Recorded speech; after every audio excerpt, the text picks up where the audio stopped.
সিনে ব্যস্ত ছিলাম কিংবা কোনো কিছুতে ব্যস্ত ছিলাম, আমার মার সাথে তার কেমিস্ট্রি খুবই ভালো ছিল। তো ম্যাক্সিমাম টাইমে ও বিজি ছিল শর্টে, তো আন্টি ফ্রি ছিল কিন্তু ওর কথা বলতে ভিডিও দিচ্ছে ডাবল সারা পাচ্ছি, যতটুকু এক্সপেকটেশন ছিল 3 গুণ সারা পাচ্ছি। 3 গুণ সারা পাচ্ছি।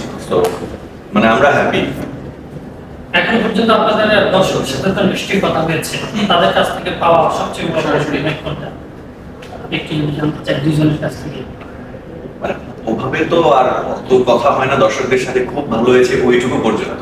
ওইটা আবার আমাদের সিনেমা যখন চলছিল আমাদের একটা মিউজিক্যাল মোমেন্ট আছে বিড়ালের ডাক, যখন বিড়ালের ডাকটাকে পুরো হলের দর্শকরা বিড়ালের ডাকের মতন ডাকে এবং আমরা কেউ নাই, পেছন থেকে সামনে থেকে এবং সাথে সাথে কানেক্ট করার অনেক চেষ্টা করছে দর্শকরা, গল্পের সাথে মিশে যাওয়ার চেষ্টা করেছে। একটি সিঙ্গেল স্ক্রিনে মুক্তি দেওয়ার পরিকল্পনা আছে এরপরে? আমরা আসলে এই ফ্রাইডে পরের ফ্রাইডেতে আমাদের মোহাম্মদ সিং, খুলনা, সিলেট বেশ কিছু জেলায় একসাথে যাচ্ছি। এই সপ্তাহটা আমরা তো তার কাছে মাল্টিপ্লেক্স, তারপরে যুক্ত হচ্ছে আমরা সিঙ্গেল স্ক্রিনে যাবো। আর সিনেমার নামটা নিয়ে একটা কৌতূহল, আগন্তুক নামে আরেকটা সিনেমা বাংলায় আছে, সত্যি ট্রাই করেছে। এই সিনেমার নাম আগন্তুক নির্বাচন করেছেন কোন ভাবনা থেকে? সত্যজিৎ রায় যখন সিনেমা বানিয়েছে তার প্রেক্ষাপট, তার চিন্তা, সেই জায়গা থেকে তার গল্পের অনুযায়ী তার আগন্তুক একরকম ছিল। আমি যখন 2000-এর পরে এসে যখন চিন্তা করেছি একটা গল্প, সে জায়গাতে কোনো না কোনো মনে হয়েছে যে না, এটার চরিত্রটা আগন্তুকটা যদি আমি রাখতে পারি তাহলে আমার মনে গল্পের সাথে মিল থাকবে, সেই জায়গাতে চিন্তা থেকে আগন্তুকটা। আর সন্ধ্যার সামনে কি কাজ আসছে আসলে যদি জানতে চাই? আমি তো এখন তো 2 আসতে পারে। আসতেই পারে, কারণ আমাদের একটা সিগনেচার পয়েন্ট রেখে গেছি। ওইবে তো কাজ করছি, চরকির জন্য কাজ করেছি, অন্যান্য প্ল্যাটফর্মের জন্য কাজ করেছি, তো সিনেমাটা করতে বেশি আনন্দ পাই। তো সামনে এসে সিনেমাটাই করবো, খুব তাড়াতাড়ি নতুন কিছু আসছে সিনেমার জন্য। অভিভাবক জানতে চাচ্ছিলাম, গতকাল যেমনটা দেখছিলাম বসুন্ধরা সিনেপ্লেক্সে অনেক দর্শকই টিকিট না পেয়ে ফিরে যাচ্ছিল, তো সেই জায়গা থেকে আমি একটু জানতে চাইছিলাম যে শো বাড়ানোর কোনো পরিকল্পনা থাকবে কিনা, তো সেটা আসলে কতটুকু কি কথা বলেন?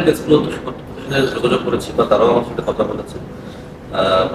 রানিং স্কেজুলটা এটা তো অলরেডি থার্সডে, মানে আগামীকাল পর্যন্ত থাকবে। এবার ফ্রাইডে থেকে হচ্ছে আমাদের শো আছে, কিন্তু দেখা যাচ্ছে যেটা যে আমাদের জানেন যে আপনারা আসলে সারা বাংলাদেশের মার্কেটের সংখ্যা কম, তো হয়তো বা এখন যে বিজনেসটা তুফান আর এখন তুদের হচ্ছে, যদি মার্কেটপ্লেস এখন 12টা বা 13টা না হয়ে যদি 50টা থাকতো, তাহলে আপনারাই অনুমান করতে পারতেছেন যে কি পরিমাণ বিজনেসটা করতো।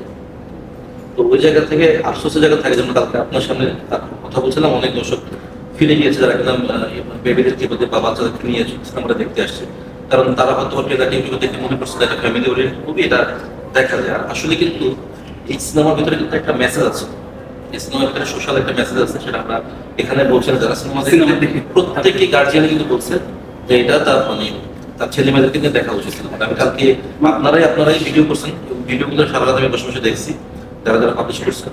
তবে হ্যাঁ, একটা কথা একটু মনে করলো অ্যাড করে দেবেন, কালকে যেমন আমাদের হিরো হিরোইন ডিরেক্টর অনেকগুলো বাইটস দিয়েছে আপনাদের গণমাধ্যমগুলোতে, অনেকে দেখা যায় কি যে হয়তো কথা বললো 5 মিনিট, 5 মিনিটের ভিতরে আগন্তুক 4 মিনিট কথা বলছে, আর 1 মিনিট হয়তো অন্য একটা প্রসঙ্গ চলে আসছে, ওই বিষয়টাকে ক্যাপশন দিচ্ছেন, অনেকেই দিচ্ছে আর কি।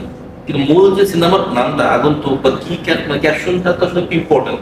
ইউটিউব বা ফেসবুকে ক্যাপশনে যদি ওই সিনেমা সংশ্লিষ্ট কোনো নাম না থাকে বা সিনেমাটা তো আমাদের প্রদর্শনটা হয় না, কিন্তু এটা একটা রিকোয়েস্ট থাকবে আপনাদের যে আপনারা তো অবশ্যই ক্লিপস বাই দিতেই হবে, করতেই হবে, বাট পাশাপাশি যেন আমাদের এই শুধু আমাদের সিনেমা না, যে কোনো সিনেমার ক্ষেত্রে ওই সিনেমাটা যেন প্রমোশন হয়। কারণ দিন শেষে দেখেন এই যে ঈদের ক্ষেত্রে এবার একটা ভালো বন্ধ, অনেক টাকার বাইরে আছে, শুক্রবারে শনিবারে অনেকে ফিরবে, এরাও কিন্তু ফিরে আমার সিনেমা দেখবে।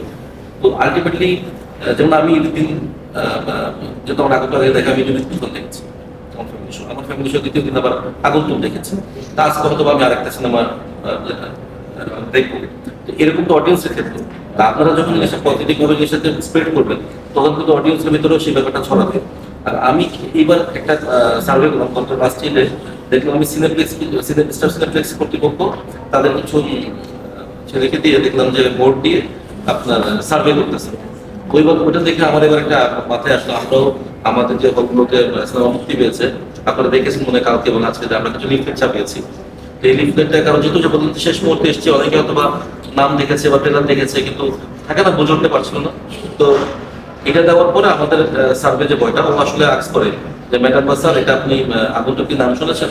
তো 60-70% মানুষ বলে যে আমরা হ্যাঁ জানি, ট্রেলার দেখেছি। আর 10% হচ্ছে যে বলে যে না তারা জানবো না, কারণ সারা বাংলাদেশে 20 কোটি মানুষকে আসলে আপনি কোনো কিছুই মানে কোনো কিছুই একসাথে আপনি জানাতে পারবেন না, এটা আপনাকে স্বীকার করতে হবে। ওই জায়গা থেকে আমরা আসলে আমি মনে করি যে আমরা পৌঁছাতে পেরেছি, এবং ওই সার্ভে অনুযায়ী আমি এটা বলতে পারি যে যতগুলো মানুষকে আমাদের সার্ভে করা হয়েছে সবাই এই কথাটাই বলছেন যে প্রথম 2টা ছবির ভিতরে তাদের চুল আসতে হচ্ছে আগুন।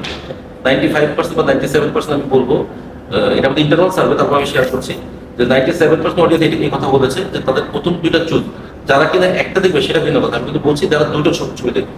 ওই জায়গা থেকে আমি মনে করি যে আমাদের শোটা আসলে অলরেডি বাড়াচ্ছে। যেমন আপনারা জানেন যে ব্লকবাস্টারের শুক্রবার থেকে আরো একটি শো